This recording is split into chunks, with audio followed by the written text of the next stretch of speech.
स्वागत है आपका अपने यूट्यूब चैनल जीरो टू ज्यादा पर, जहां आज मैं फिर से आ चुका हूं एक नए और इंटरेस्टिंग से चैप्टर जिसका नाम है स्थिर वैद्युत विभव तथा धारिता। ये चैप्टर समझ लीजिए कि एक तरीके से डेरिवेशन की दृष्टिकोण से बहुत ही इंपॉर्टेंट चैप्टर रहता है। इससे डेरिवेशन बहुत ज्यादा आते हैं, लेकिन डेरिवेशन किसका करते हैं या डेरिवेशन करने के बाद हमें क्या प्राप्त होता है, एक फॉर्मूला। तो आज उसी फॉर्मूले को हम डिस्कस करने वाले हैं कि उस फॉर्मूले का रिवीजन बढ़िया से बढ़िया तरीके से हो सके। उसमें कुछ इंपॉर्टेंट पॉइंट्स भी लिख दिया हूँ, जिससे कि आपका रिवीजन बहुत ही तगड़ा रूप से हो जाए, तगड़े तरीके से। तो चलिए बिना किसी देरी के स्टार्ट करते हैं। तो हमारा पहला टॉपिक ये है कि स्थिर वैद्युत विभव। स्थिर वैद्युत विभव या वैद्युत विभव किसे कहते हैं उसके बारे में है। तो बाह्य बल द्वारा किसी एकांक धनावेश को, किसी बाह्य बल द्वारा, किसी एक्सटर्नल फोर्स द्वारा किसी धनावेश को, एकांक धनावेश को अनंत से किसी बिंदु तक लाने में किया गया कार्य क्या कहलाता है? उस बिंदु पर वैद्युत विभव कहलाता है। क्या कहलाता है? उस बिंदु पर वैद्युत विभव। एक सेकंड रुक जाइए। हाँ, तो उस बिंदु पर क्या कहलाता है? वैद्युत विभव, जिसका फॉर्मूला क्या है? V बराबर डब्ल्यू अपॉन क्यू नॉट। ठीक, वैद्युत विभव का फॉर्मूला क्या है? V बराबर डब्ल्यू अपॉन क्यू नॉट। ठीक है। उसके बाद दूसरे टॉपिक पर आते हैं। ये बहुत ही समझ लीजिए कि चैप्टर का बेसिक फॉर्मूला है, ये तो आपको याद ही होगा। फिर नेक्स्ट फॉर्मूले पे चलते हैं। दूसरा है बिंदु आवेश के कारण विभव। बिंदु आवेश के कारण चूंकि हम जानते हैं कि V बराबर ई इंटू आर होता है या ई इंटू डी। आर क्या है? ई इलेक्ट्रिक फील्ड है, आर क्या है? दूरी है। ठीक, तो यहाँ पे क्या हो जाएगा? ई ई की वैल्यू क्या होती है? 1/4 pi q by r square into r. R से आर कैंसिल हो जाएगा, तो वी की जो बिंदु आवेश के कारण विभव क्या हो जाएगी? वी बराबर 1/4 पाई क्यू बाई आर हो जाएगी। ठीक, और यहाँ पे नोट देने की बात यह है कि जो वैद्युत विभव होता है वो आर के रेडियस के, या हम कह सकते हैं कि डिस्टेंस के इनवर्सली प्रोपोर्शनल होता है। और वैद्युत क्षेत्र जो होता है वो दूरी के स्क्वायर के व्युत्क्रमानुपाती होता है। ठीक, तो तीसरे फार्मूले पर आते हैं। तीसरा फार्मूला है वैद्युत द्विध्रुव के कारण विभव। वैद्युत द्विध्रुव के कारण विभव दो दो तरीके होते हैं, एक अक्षीय स्थिति में और एक निरक्षीय स्थिति में। तो अक्षीय स्थिति में क्या होता है कि V बराबर KP बाई आर स्क्वायर, लेकिन वही निरक्षीय स्थिति में क्या होता है? V बराबर जीरो। और वैद्युत क्षेत्र में क्या होता है? V बराबर 1/4 pi two p by r cube, और इसमें क्या होता है? ई बराबर 1/4 pi p by r cube. ठीक, ये वैद्युत द्विध्रुव के कारण विभव था, लेकिन इसके पहले ये वैद्युत द्विध्रुव के कारण वैद्युत क्षेत्र के लिए मैंने आपको बताया। ठीक, तो आवेशों के निकाय की स्थितिज ऊर्जा। स्थितिज ऊर्जा क्या हो जाएगी? U बराबर K Q one Q two upon R, जहाँ क्यू वन क्यू टू दो आवेश आर दूरी पर रखे हुए हैं, एक दूसरे से दूरी पर रखे हुए हैं। ठीक, तो वैद्युत आवेश के कारण स्थितिज ऊर्जा का फॉर्मूला ये होगा K Q one Q two by R. तो चौथे टॉपिक पर आते हैं, आवेशों के निकाय के कारण विभव। तो V बराबर V1 plus V2 plus V3 dot dot dot Vn।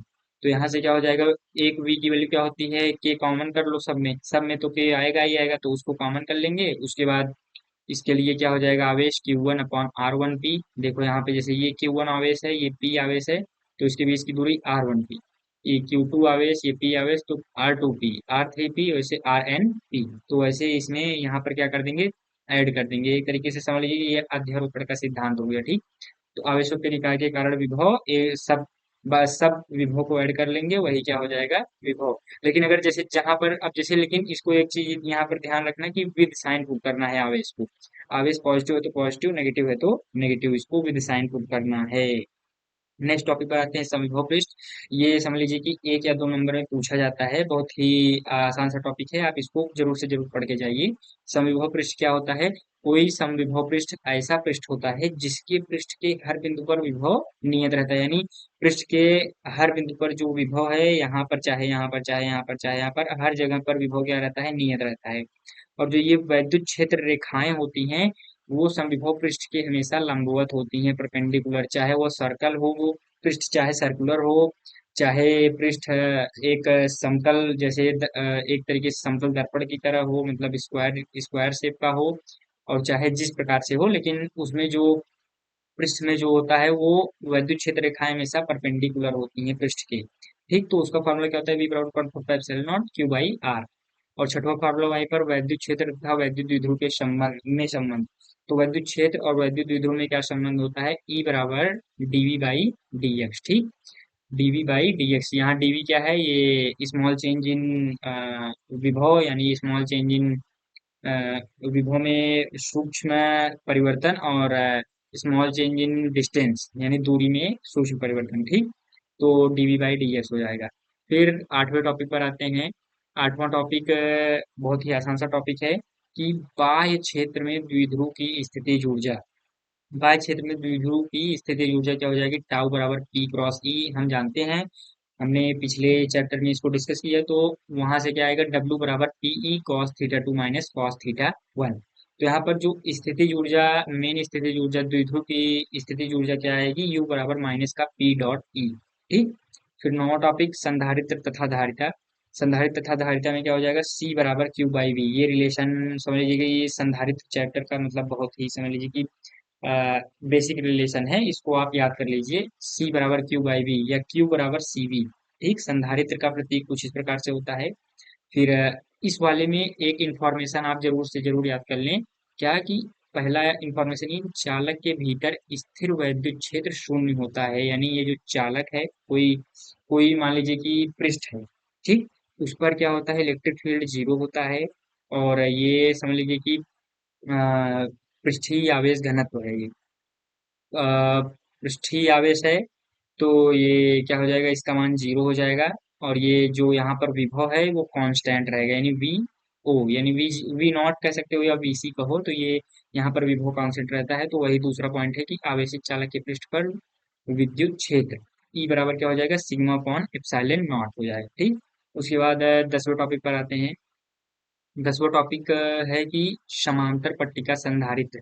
अब जैसे ये क्या है, प्लेट है जिसमें ये सिग्मा है, ये पृष्ठीय आवेश घनत्व है। तो पृष्ठीय आवेश घनत्व में ये पॉजिटिव चार्ज यहाँ पे है, यहाँ पे नेगेटिव चार्ज। तो जो इलेक्ट्रिक फील्ड वैद्युत कह सकते हैं कि चुंबकीय सॉरी वैद्युत क्षेत्र रेखाएं जो होती हैं वो पॉजिटिव चार्ज से नेगेटिव चार्ज की तरफ जाती हैं। तो यहाँ पर वो दर्शाया गया है। और ये ए क्या है, इसका क्षेत्रफल है, ठीक। तो सिग्मा बराबर क्यू बाई ए, ठीक। तो बाह्य क्षेत्र क्या हो जाएगा, बाह्य क्षेत्र यानी यहाँ पर इलेक्ट्रिक फील्ड हो जाएगा ई बराबर sigma point two epsilon not minus sigma point two epsilon not, तो जीरो। बाहरी क्षेत्र में जीरो हो जाएगा, लेकिन अंदर अगर जब देखा जाएगा आंतरिक क्षेत्र में, ये ऐड हो जाएगा दोनों। तो क्या आ जाएगा, सिग्मा अपॉन एप्सिलॉन नॉट या Q upon epsilon not A. तो ओवरऑल फार्मूला क्या हो जाएगा, ई बराबर Q upon epsilon not A. और यहाँ पर हम जानते हैं कि v बराबर ई इंटू डी, तो equal to one upon epsilon not Q by A into D. और यहाँ पे क्या हो जाएगा, c बराबर क्यू बाई वी होता है। तो v की वैल्यू यहाँ पर रखेंगे, v की वैल्यू ये हमने अभी डिफाइन की।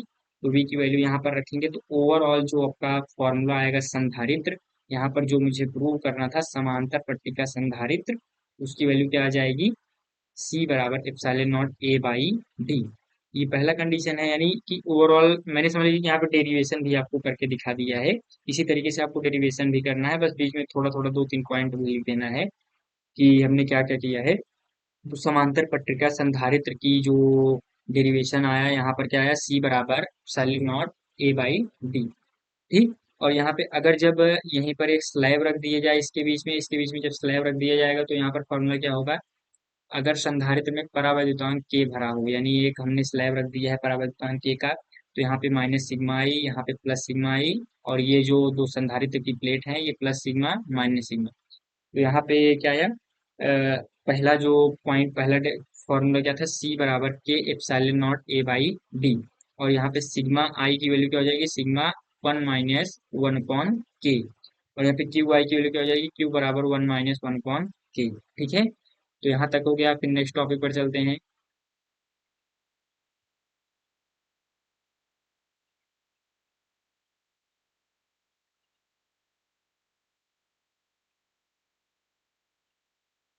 तो हमारा 12वां टॉपिक संधारित्रों का संयोजन। संधारित्रों का संयोजन, इसमें जैसे प्रतिरोध का संयोजन तो टॉपिक से कट चुका है, लेकिन संधारित्रों का संयोजन है, संधारित्रों का श्रेणी क्रम संयोजन और समांतर क्रम संयोजन। श्रेणी क्रम संयोजन में क्या होता है कि one upon C equal to one upon C one plus one upon C two plus dot dot dot one upon C N. और जबकि समांतर क्रम संयोजन में क्या होता है कि C equal to C one plus C two plus C three dot dot dot C n होता है, ठीक। ये यानी कि इसको सामान्य रूप से ऐड कर देंगे, लेकिन इसको एक बटे सी वन एक बटे सी टू करके ऐड करेंगे, ठीक। फिर 13वां टॉपिक है कि संधारित्र में संचित ऊर्जा। संधारित्र में संचित ऊर्जा क्या हो जाएगी? डब्ल्यू बराबर half Q square by C, half C V square, या डब्ल्यू बराबर हाफ क्यू वी। ये तीनों फॉर्मूला न्यूमेरिकल सॉल्विंग में आपकी बहुत मदद हेल्प करेंगे, और ये फ्रिक्वेंटली यार समझ लीजिए ये डेरिवेशन भी आता है इसका। तो इसको आप इसका डेरिवेशन भी पढ़ लीजिएगा, लेकिन अभी मैंने फॉर्मूला आपको इसका रिवाइज करा दिया है। तो डब्ल्यू बराबर half Q square by C, half C V square, या हाफ क्यू इंटू वी। और विद्युत क्षेत्र का ऊर्जा घनत्व ये समझ लीजिए कि ये लॉन्ग क्वेश्चन में आता है। तो ऊर्जा घनत्व के बारे में पूछेगा तो यू बराबर half epsilon not E square हो जाएगा, ठीक। Half epsilon not E square. तो हमने इस चैप्टर के लगभग ऑलमोस्ट सारे जो फॉर्मूले थे आपको एक क्विक रिवीजन करा दिए हैं। तो नेक्स्ट किसी और चैप्टर को मैं लेकर के आऊंगा, इसी सीरीज में नेक्स्ट चैप्टर को भी आगे डिस्कस करना है। तो ये वीडियो यहीं तक था, तब तक के लिए धन्यवाद।